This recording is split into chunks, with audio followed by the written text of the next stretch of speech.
Hello students, welcome to Unlock GS Academy. चलिए start करते हैं मेंस आंसर अप्रोच का 30 सेशन, जिसमें हम यूपीएससी के जीएस के चारों पेपर को आंसर राइटिंग के द्वारा कवर करने का प्रयास करते हैं। हमारे इस प्रयास का बेहतर तरीके से लाभ उठाने के लिए इन क्वेश्चंस को अपने स्तर पर लिखकर कमेंट सेक्शन में पेस्ट कर सकते हैं, जिसका हम आपको इवैल्यूएशन प्रोवाइड कराएंगे। साथ ही साथ इसके हैंड रिटन नोट्स की पीडीएफ आपको हमारे टेलीग्राम चैनल से मिल जाएगी। इस सेशन में हम 4 क्वेश्चन डिस्कस करेंगे, जिसमें से एक क्वेश्चन रहेगा जीएस पेपर 1 के भूगोल खंड से। एक क्वेश्चन हम जीएस पेपर 2 का डिस्कस करेंगे, जो कि रहेगा भारतीय राज्य व्यवस्था खंड से। जीएस पेपर 3 के हम 2 क्वेश्चन डिस्कस करेंगे, जिसमें से एक क्वेश्चन रहेगा भारतीय अर्थव्यवस्था खंड से और एक क्वेश्चन रहेगा पर्यावरण और जैव विविधता खंड से। तो चलिए स्टार्ट करते हैं आज का इंपॉर्टेंट सेशन। ये क्वेश्चन नंबर 117 है। प्रीवियस 116 क्वेश्चन हम प्रीवियस 29 सेशन में कवर करा चुके हैं, जिसका लिंक आपको डिस्क्रिप्शन में मिल जाएगा। ये जो क्वेश्चन है आपका जीएस पेपर 1 के भूगोल खंड से है, जिसमें आपसे ये पूछा गया है कि जल संवर यानी कि वाटर सेट की व्याख्या कीजिए और जल संवर प्रबंधन से आप क्या समझते हैं। उपयुक्त उदाहरण देते हुए भारत में जल संसाधन प्रबंधन में इसके महत्व की चर्चा कीजिए। तो इस क्वेश्चन में आपको वाटर सेट के बारे में बताना है और वाटर सेट मैनेजमेंट क्या होता है उसके बारे में बताना है, और वाटर सेट मैनेजमेंट भारत के जल संसाधन प्रबंधन में किस तरीके से महत्व का है उसके बारे में आपको चर्चा करनी है। तो इस क्वेश्चन का आंसर आपको 250 शब्दों में देना है। इस क्वेश्चन को सॉल्व करने की हमारी वही अप्रोच रहेगी। सबसे पहले हम इसके इंट्रोडक्शन से इसकी शुरुआत करेंगे, फिर इसकी संरचना या बॉडी का निर्माण करेंगे, फिर निष्कर्ष के साथ इस क्वेश्चन को एंड करेंगे। तो सबसे पहले हम इसके इंट्रोडक्शन की बात करें तो जल संवर एक ऐसा क्षेत्र होता है जिससे प्रवाहित होकर जल एक सार्वभौमिक निकाय, जिसमें आपकी जलधारा नदी, झील या सागर में अपवाहित होते हैं। यानी कि ये एक तरीके की भौगोलिक इकाई होती है, जिसके द्वारा इसका जो जल होता है वह प्रवाहित होता है नदी, झील या जो आपके सागर के रूप में वह अपवाहित होता है। और इसके अगर हम सोर्स की बात करें तो वर्षा का जल या जो आपके जो हिमालय के जो ग्लेशियर्स पिघलते हैं वह, और जो भूजल जो होता है वह इसके सोर्स का काम करते हैं। और जो जल संवर की जो सीमा होती है वह जल प्रवाह को पृथक करने वाले जो जलधारा के जो चैनल होते हैं उसके चारों ओर वो विद्यमान जो सर्वोच्च जो कटिकीय जो रेखा होती है, जैसे इस तरीके की उसकी टोपोग्राफी है, तो उसका ही अनुसरण करते हुए इसका जल प्रवाहित होता है। ये जो जल प्रवाह है मूल रूप से वर्षा का जल जो हमने बात की, भूजल और हिम के पिघलने के निर्मित जल के रूप में हो सकता है, और भूमि के उस निचले या निम्नतम बिंदु पर यह मिलता है जहां पर जल संवर से बाहर की ओर जल प्रवाहित होता है। तो जैसे कोई हिमालय का पार्ट है तो उसके जो लोअर लेवल पर ये आपको इस तरीके का जल संवर देखने को मिलेगा, और यहाँ से वह नदियों के या झीलों के या सागर के रूप में वह यहाँ से अपवाहित होता है। इसके अलावा अगर हम बात करें जो हिमालय का जो क्षेत्र है वह एक बहुत बड़ा वाटर सेट के रूप में माना जाता है। यहाँ पर आपको कई सारे वाटर सेट देखने को मिलेंगे, और ये छोटे छोटे वाटर सेट मिलकर एक बड़े वाटर सेट का भी निर्माण करते हैं। इसके अलावा अगर हम बात करें तो तालाब के संदर्भ में जो जल संवर होता है कुछ हेक्टेयर तक सीमित हो सकता है, जबकि नदियों के संदर्भ में ये सैकड़ों किलोमीटर तक ये विस्तृत हो सकता है। तो इसका आकार छोटे से लेकर इसका आकार बड़े तक भी हो सकता है। इसके अलावा हम बात करें जो जल संवर प्रबंधन की, तो जो जल संवर जो प्रबंधन होता है पृष्ठीय जल और भूजल संसाधनों के कुशल प्रबंधन एवं संरक्षण को संदर्भित करता है। इसके अंतर्गत जो प्रवाहित जल है उसको रोकना एवं विभिन्न विधियों, जैसे कि जो आपके पर्कुलेशन जो टैंक्स होते हैं, जो स्त्रवन जो टैंक होते हैं उसके अंतर्गत, और पुनर्भरण यानी कि रिचार्ज, कुओं आदि के भूजल का जो संचलन है उसका आपको फिर से रिचार्ज करना इसके अंतर्गत होता है। यानी कि इसके जो प्रवाहित जल होता है उस जल को रोककर आपको इसको ग्राउंड वाटर को रिचार्ज करने का इसमें प्रबंधन किया जाता है। इसके अलावा व्यापक अर्थों में अगर हम बात करें जल संवर प्रबंधन के अंतर्गत जो सभी संसाधनों, जैसे कि आपके प्राकृतिक के रूप में अगर देखें तो भूमि, जल, पौधे एवं प्राणियों एवं मानवीय के स्तर पर अगर हम देखें तो जो जल संवर हम करते हैं या अन्य का संरक्षण करना, उनका पुनर्उत्पादन करना और उनका विवेकपूर्ण तरीके से उनका उपयोग करना जल संवर प्रबंधन के अंतर्गत आता है। और इस प्रबंधन के अंतर्गत आपका जो मिट्टी है उसका संरक्षण करना, लगातार फॉरेस्टेशन करना, और जो आपके फॉरेस्टेशन के साथ साथ रीफॉरेस्टेशन करना, और जो अर्बन जो सोशल जो फॉरेस्ट्री है उसका भी निर्माण इसके अंतर्गत किया जाता है। और जो पानी का जो क्षरण ना हो उसके लिए मल्चिंग की स्थिति, जो एग्रीकल्चर में जो मल्चिंग अपनाई जाती है वह भी इसके अंतर्गत जल संभर के प्रबंधन के लिए किया जाता है। इसके अलावा अगर हम बात करें तो जल संभर प्रबंधन का भारत के जो जल संसाधन के प्रबंधन में इसका क्या महत्व है, अगर हम इसकी बात करें तो वर्षा जो सिंचित जो कृषि क्षेत्र है भारत के फसल क्षेत्र का लगभग 68% है, जबकि जो शुष्क एवं जो अर्ध शुष्क क्षेत्र के अंतर्गत जो शामिल जो विशाल क्षेत्र के साथ देश के जो वर्षा के जो सिंचित क्षेत्र में जल संभर प्रबंधन सबसे व्यवहार्य विकल्प हो सकता है। तो अगर हम जल संभर का जो प्रबंधन करेंगे तो शुष्क एवं अर्ध शुष्क क्षेत्रों में भी हम एक तरीके से वहां पर जल की उपलब्धता सुनिश्चित कर सकते हैं, उसको भी सिंचित भूमि में कन्वर्ट किया जा सकता है। इसके अलावा जो जल संभर जो प्रबंधन होता है, सूखे एवं बाढ़ दोनों की जो समस्या है, किसी क्षेत्र में सूखा पड़ रहा है तो किसी क्षेत्र में बाढ़ की स्थिति बन रही है, तो इन दोनों समस्याओं के समाधान प्रस्तुत करने में ये काफी महत्वपूर्ण भूमिका निभा सकता है। इसके अंतर्गत आपका जो ग्राउंड वाटर है उसका पुनर्भरण करना और जल की कमी को नियंत्रित एवं जिससे हम खाद्य सुरक्षा को भी सुनिश्चित किया जा सकता है। जो जल संसाधनों के प्रदूषणों को भी नियंत्रित करने में जो जल संभर जो प्रबंधन है वह काफी महत्वपूर्ण भूमिका निभा सकता है, क्योंकि जो वर्षा के जल एवं पिघलने वाली जो उत्पन्न जो अपवाह का जो झील होता है या जो नदी होती है वह सबसे ज्यादा उसको प्रदूषित करते हैं। इसके अलावा अगर हम बात करें तो जो जल संभर जो सीमा है राजनीतिक सीमाओं के अनुरूप नहीं होती, इसलिए इसका प्रबंधन करके इसके जो निचले क्षेत्रों में जल संसाधनों के जो संकट है उसको कम करने के लिए हम प्रत्यक्ष रूप से सहायक भूमिका निभा सकते हैं। इसके अलावा अगर हम इसके निष्कर्ष की बात करें तो जो महाराष्ट्र का रालेगंज जो सिद्धि है, जो अन्ना हजारे हैं उनका एक गांव के रूप में जाना जाता है रालेगंज सिद्धि, तो उसके अंतर्गत जो जल संभर के जो प्रबंधन का एक सफलता है वह उल्लेखनीय है और जल संभर से जो निरंतर सूखे से जो ग्रसित गांव हैं वर्तमान में वे जल अधिशेष की स्थिति में आ गए हैं, जिससे वहां की जो आर्थिक गतिविधियां हैं वह भी बढ़ी हैं और जो महत्वपूर्ण पर्यावरणीय एवं सामाजिक जो परिवर्तन है उसमें भी लोगों को ग्रामीणों को उन्होंने आत्मनिर्भर बनाने में महत्वपूर्ण भूमिका निभाई है। इसके अलावा अगर हम बात करें 2015-16 में भारत सरकार द्वारा आरंभ किया गया एक जल क्रांति अभियान के तहत देश के प्रति व्यक्ति की जो जल की उपलब्धता के माध्यम से जल सुरक्षा सुनिश्चित करने हेतु जल संभर एक महत्वपूर्ण घटक के रूप में उसमें शामिल किया गया। तो ये क्वेश्चन हमने डिस्कस किया जीएस पेपर 1 के भूगोल खंड से। चलिए चलते हैं नेक्स्ट क्वेश्चन पे। नेक्स्ट क्वेश्चन है आपका जीएस पेपर 2 के भारतीय राज्य व्यवस्था खंड से, जिसमें आपसे पूछा गया है कि भारतीय संविधान के अनुच्छेद 19 के अंतर्गत प्रत्याभूत जो 6 स्वतंत्रताओं का उल्लेख कीजिए। साथ ही आपको बताना है कि जो संविधान ने जिस प्रकार से व्यक्तिगत स्वतंत्रता और समाज के हितों के मध्य जो संतुलन स्थापित करने का प्रयास किया है तो उसके बारे में भी आपको टिप्पणी करना है। तो इस क्वेश्चन का आंसर आपको 150 शब्दों में देना है।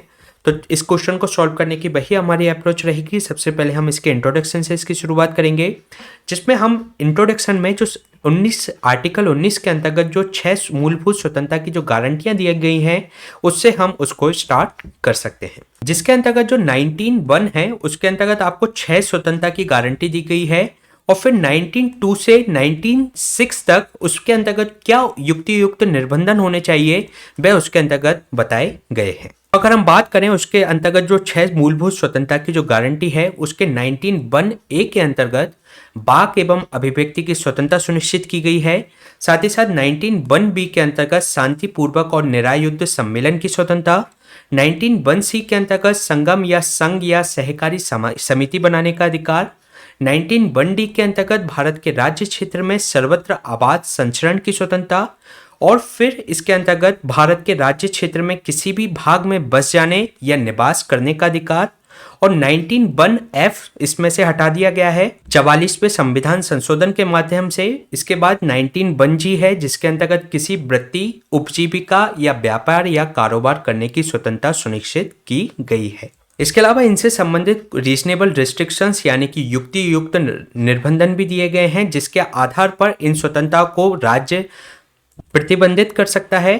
जो 19(1)(a) के अंतर्गत जो रीजनेबल रिस्ट्रिक्शंस दी गई हैं वह दी गई है 19(2) के अंतर्गत, 19(1)(b) के अंतर्गत जो दी गई है 19(3) के अंतर्गत, 19(1)(c) के अंतर्गत जो स्वतंत्रता दी गई है उसको 19(4) के अंतर्गत उसकी रीजनेबल रिस्ट्रिक्शंस दी गई हैं और जो 19(1)(c) है जिसमें संगम या संघ या सहकारी समिति बनाने का अधिकार है तो उसको 97 कॉन्स्टिट्यूशनल अमेंडमेंट 2011 के माध्यम से इसमें शामिल किया गया था।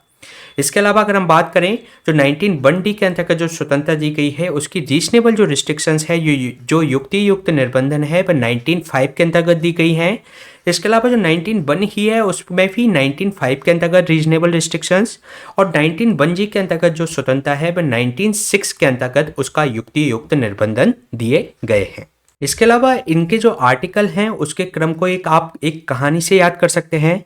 जैसे कि आप कोई एक अच्छा गाना गाते हैं तो आपको उस गाने को प्रस्तुत करने की वाक एवं अभिव्यक्ति की स्वतंत्रता है। इसके बाद आप एक सम्मेलन आयोजित करते हैं जिससे आप अपने गाने को कई लोगों तक पहुंचा सकें। तो उस सम्मेलन के दौरान आपको कई लोगों से आपको मिलना होता है जिसमें कोई एक अच्छा पियानो बजा लेता है, कोई अच्छा ड्रम बजा लेता है।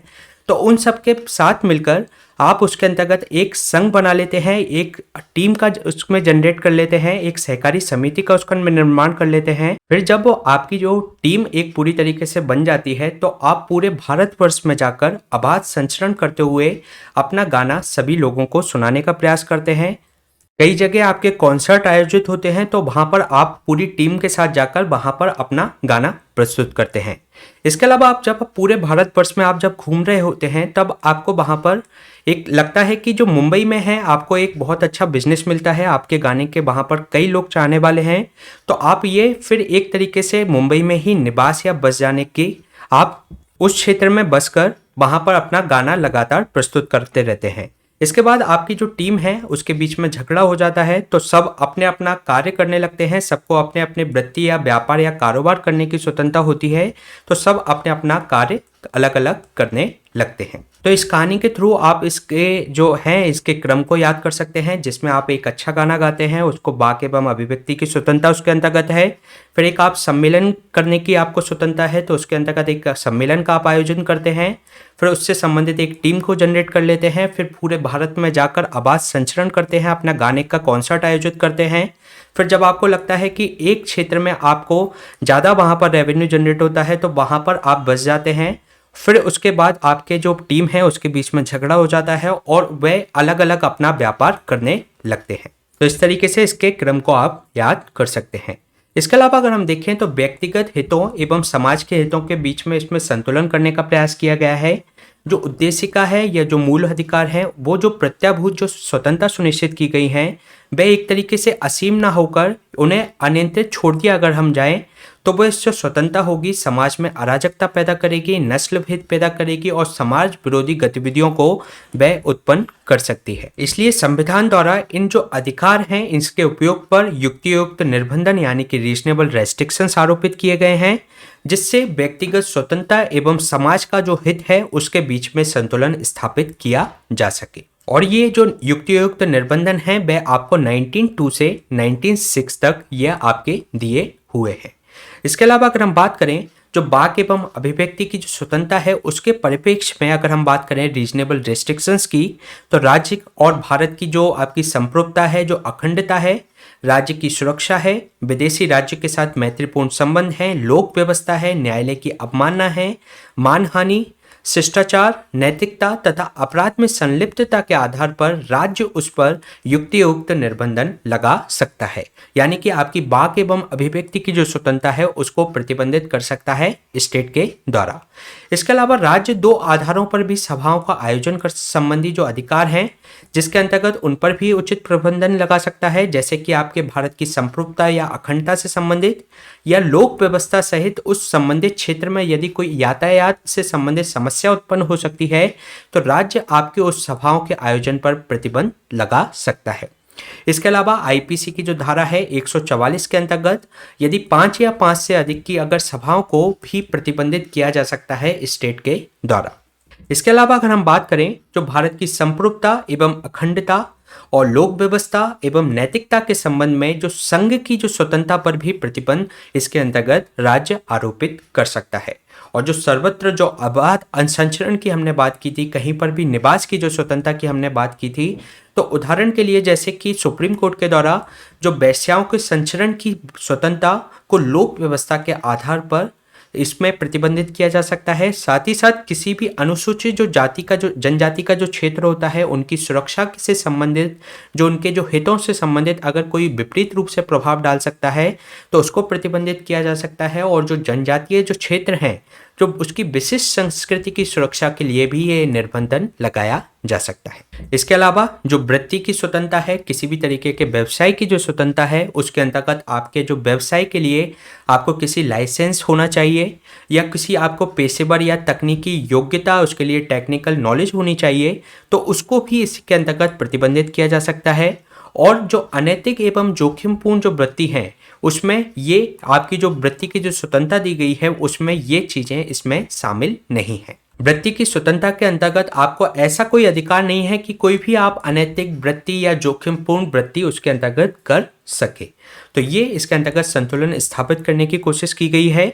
इसके अलावा अगर हम बात करें इसके निष्कर्ष की, तो व्यक्तिगत स्वतंत्रता और सामाजिक हितों के मध्य बेहतर संतुलन के परिणाम स्वरूप हमें एक रूल बेस्ड स्ट्रक्चर देखने को मिलता है, एक नियम आधारित व्यवस्था की स्थापना होगी और जिससे नागरिक देश की जो सामाजिक एवं राजनीतिक प्रक्रिया है उस पर पूर्णतः और प्रभावी रूप से उसमें भाग ले सकते हैं। तो ये क्वेश्चन हमने डिस्कस किया जीएस पेपर 2 के भारतीय राज्य व्यवस्था खंड से। चलिए चलते हैं नेक्स्ट क्वेश्चन पे। नेक्स्ट क्वेश्चन आपका जीएस पेपर 3 के पर्यावरण और जैव विविधता खंड से है, जिसमें आपसे ये पूछा गया है कि आर्द्र भूमियां क्या हैं, यानी कि वेटलैंड्स क्या हैं, और आर्द्र भूमियों की विलुप्ति के पीछे क्या उत्तरदायी कारणों का विवरण प्रस्तुत कीजिए। साथ ही साथ उनका प्रभावी संरक्षण हेतु उठाए जा सकने वाले क्या उपाय आप सुझा सकते हैं, उसके बारे में आप बताइए। तो इस क्वेश्चन का आंसर आपको 250 शब्दों में देना है, जिसमें आपको वेटलैंड के बारे में बताना है, उसकी विलुप्ति के क्या कारण हैं उसके बारे में बताना है, और साथ ही साथ उससे की विलुप्ति से बचाने के लिए उसके लिए क्या उपाय हो सकते हैं उसके बारे में आपको सुझाव देने हैं। तो इस क्वेश्चन के सबसे पहले हम इसके इंट्रोडक्शन से इसकी शुरुआत करेंगे, जिसमें हम बताएंगे कि जो रामसर अंतर्राष्ट्रीय जो आर्द्र भूमि संरक्षण जो संधि है जो 1971 में आई, तो इसके द्वारा आर्द्र भूमि को किस तरीके से परिभाषित किया गया है। इसके अगर परिभाषा की अगर हम बात करें तो ये एक प्राकृतिक या कृत्रिम या स्थायी या अस्थायी या स्थिर या प्रवाहित, ताजे, खारे या लवणीय जल युक्त दलदल, जिसको हम मार्श भी बोलते हैं, पंख भूमि, पीठ भूमि या जलीय क्षेत्रों जिनकी गहराई निम्न ज्वार के समय 6 मीटर से अधिक ना हो, तो ऐसे क्षेत्रों को क्या कहा जाता है, वेटलैंड्स कहे जाते हैं। ये आपके प्राकृतिक भी हो सकते हैं, कृत्रिम भी हो सकते हैं, स्थायी भी हो सकते हैं, अस्थायी, स्थिर, प्रवाहित, ताजे या आपके खारे या लवणीय जल युक्त हो सकते हैं, आपकी मार्श भूमि हो सकती है, पंख भूमि हो सकती है, पीठ भूमि हो सकती है। साथ ही साथ ऐसा जो जलीय क्षेत्र जिसकी ऊंचाई निम्न ज्वार के समय 6 मीटर से अधिक ना हो, ऐसे क्षेत्र को आर्द्र भूमि कहा जाता है। जो आर्द्र भूमियों की जो उत्पादकता है ये काफ़ी उच्च होती है और ये जैव विविधता की वृद्धि में सहायक होती है। ये आपका जो जल को प्यूरिफाई करने के लिए, जल शोधन करने के लिए, बाढ़ के प्रभाव को कम करने के लिए, जो अपर्दन को नियंत्रित, साथ ही साथ जो भूजल पुनर्भरण, जो आपका ग्राउंड वाटर रिचार्ज के लिए, सूक्ष्म जलवायु विनियमन जैसी सेवाएं ये प्रोवाइड कराती है। लेकिन अगर आज की स्थिति में देखें तो ये एक देश के सबसे संकटग्रस्त पर्यावरणों में से एक है, जो कि लगभग अगर हम देखें प्रतिवर्ष की स्थिति में तो 2 से 3% ये विलुप्त हर वर्ष हो जा रहे हैं। तो ये जो 2 से 3% जो प्रतिवर्ष की रेट से ये विलुप्ति के कगार पर हैं, तो अब हम जान लेते हैं इनके कारक क्या हैं कि ये लगातार विलुप्त हो रहे हैं। तो अगर हम इनके कारकों की बात करें तो जो आर्द्र भूमियां हैं, जो वेटलैंड्स हैं, उनका लगातार अतिक्रमण हो रहा है, लगातार जो अनियोजित शहरीकरण किया जा रहा है, उद्योगों का प्रसार हो रहा है, सड़क निर्माण, जो जलाशयों और नहरों का निर्माण हो रहा है, बालू खनन आदि जैसे आर्द्र भूमियां इससे सूख गई हैं। और दीर्घकालिक रूप से अगर हम देखें तो इसका जो इफेक्ट पड़ेगा ये आर्थिक रूप से भी हमें क्षति पहुंचाएंगे, साथ ही साथ पारिस्थितिकी रूप से तो ये पहुंचा ही रहे हैं।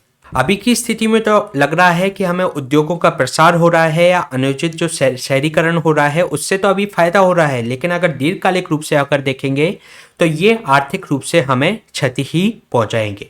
इसके अलावा जो निर्वनीकरण की जो स्थिति है, इससे जो जल ग्रहण क्षेत्रों से कम होने से, आपका जो वनोन्मूलन होने से, जो मृदा अपरदन है और जो गाद जमा जिसको हम सिल्टेशन बोलते हैं, उसकी समस्या लगातार बढ़ रही है।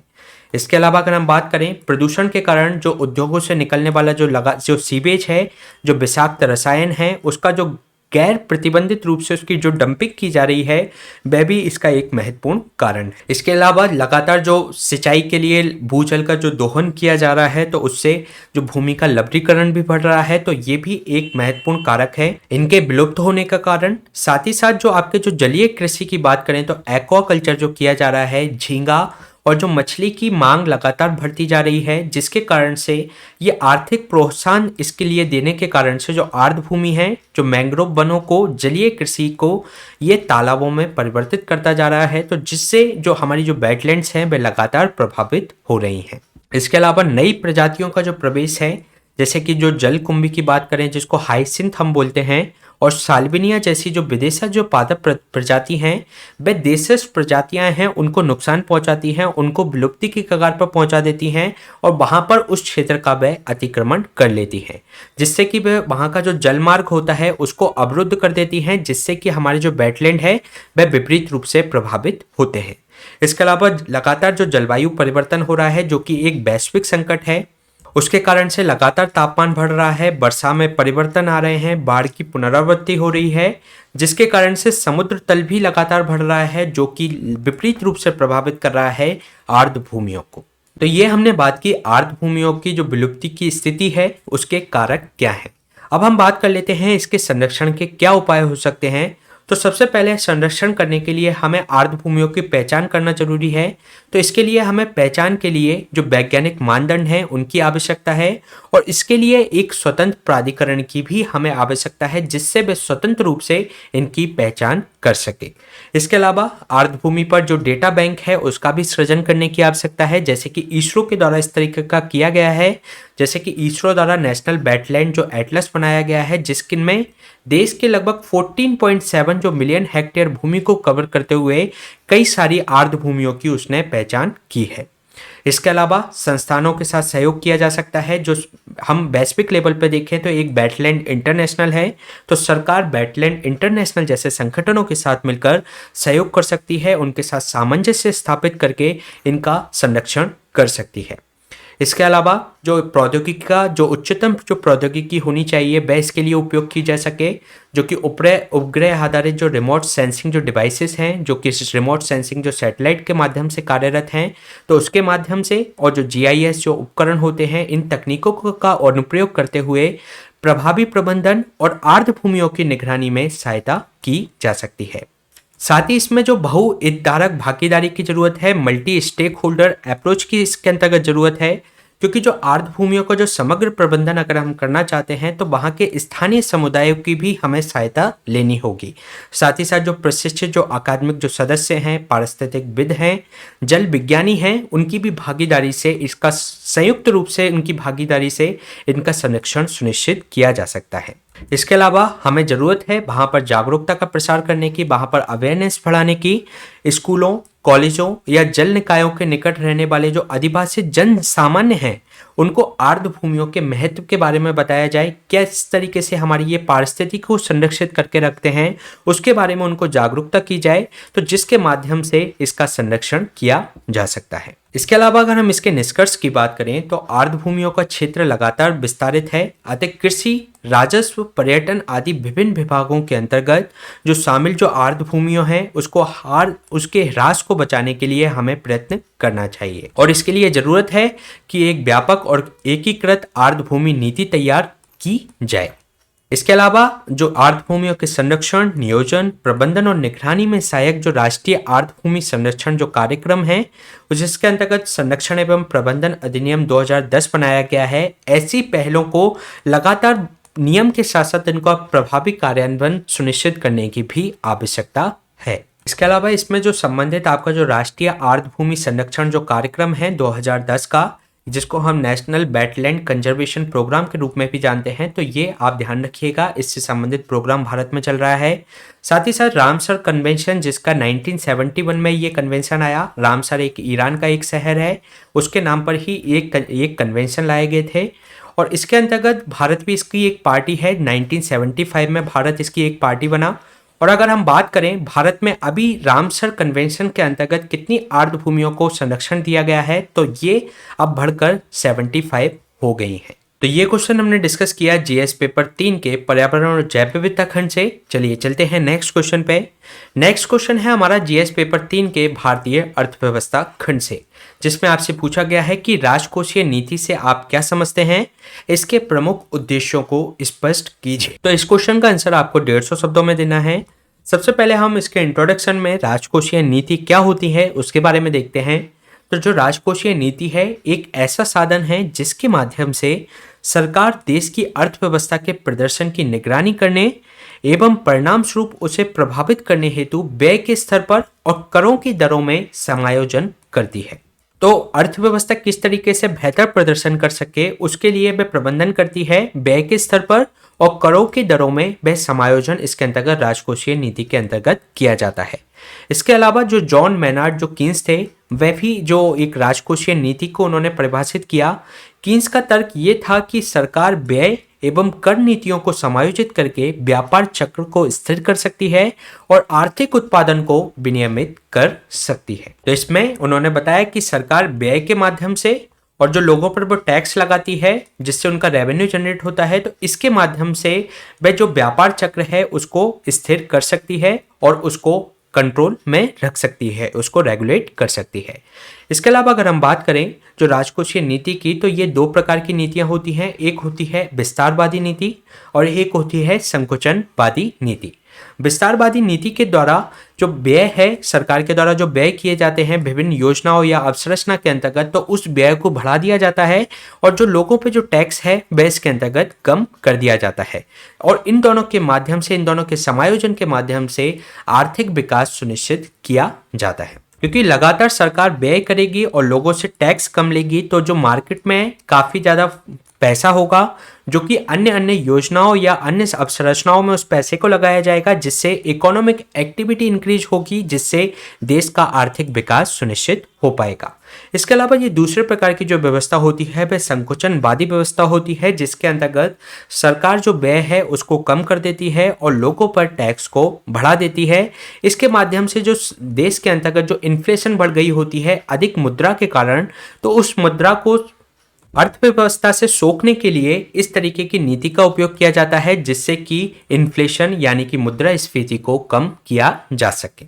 इसके अलावा अगर हम बात करें तो राजकोषीय नीति के क्या मुख्य उद्देश्य हैं उसके बारे में, तो संसाधनों के प्रभावी संग्रहण द्वारा इसका विकास को सुनिश्चित किया जा सकता है। जैसे कि हम बात करें जो राजकोषीय नीति है उसका जो मुख्य उद्देश्य है कि कराधान एवं जो सार्वजनिक एवं निजी बचत जो हो रही हैं देश के अंतर्गत जो अर्थव्यवस्था के अंतर्गत, तो उसके माध्यम से वित्तीय संसाधनों का संग्रहण किया जाए और जिससे आर्थिक विकास सुनिश्चित किए जा सके। इसके अलावा संसाधनों का इष्टतम जो आवंटन किया जाना है वह भी इसका एक महत्वपूर्ण उद्देश्य होता है, क्योंकि अगर हम कराधान एवं सार्वजनिक जो व्यय कार्यक्रमों के माध्यम से उस क्षेत्र एवं व्यवसाय में जो संसाधनों का आवंटन है उसका इष्टतम रूप से उसका आवंटन सुनिश्चित कर सकते हैं।